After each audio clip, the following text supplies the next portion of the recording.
አርሰናል ከቶተናም ሰሜን ለንደን ደርቢ ያለማጋሌሽ የዋንጫ ግስጋሴው የተጫዋች ጉዳት ይገታበታል ብለው ያስባሉ።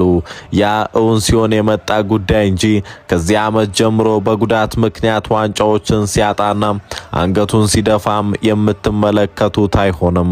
ምክንያቱም ባለ ብዙ አማራጭ ስለሆነ ማንካላቹኝ ያ በጉዳት ምክንያት ዋንጫዎችን መብላት ሳይችል የቀረው አርሰናል ለምሳሌ ጋብርኤል ማጋሌሽ ቢጎዳ ኢንካፔ ሁነኛ አማራጭ ሆኖ ከችልልሃል። ሳሊባ ቢጎዳ ሙስኬራ ግጥም ይልልሃል። ሳካ ቢጎዳ ማዱኬና ማክስ ዶማን ይዘንጡብሃል። በተጠባባቂ ወንበር ባዶነት የምታቀው አርሰናል ዘንድሮ በአማራጭ ሞልቶ ሲፈስ ትመለከቷል። ታዲያ ይህ ክለብ አርሰናል ዘንድሮ ለተቃራኒ ደጋፊ የሚመች ይመስላችኋል? በፍጹም አይሆንም። አሁን አርሰናል ግርማ ሞገስ ያለው ክለብ ነው። ብቻ ለዚህ ማረጋገጫው የሰሜን ለንደን ደርቢ ጨዋታ ምስክር ይሆናል። አርሰናል ከቶተናም በኤምሬትስ ስቴዲየም በማጋሌሽ ጉዳት የፈነጠዙ ጠላቶች በኢንካፔ ምታት ሲደነዝዙ የምታዩም ይሆናል። ይህ ያስፈሪው ክለብ አርሰናል ድምጽ ነው።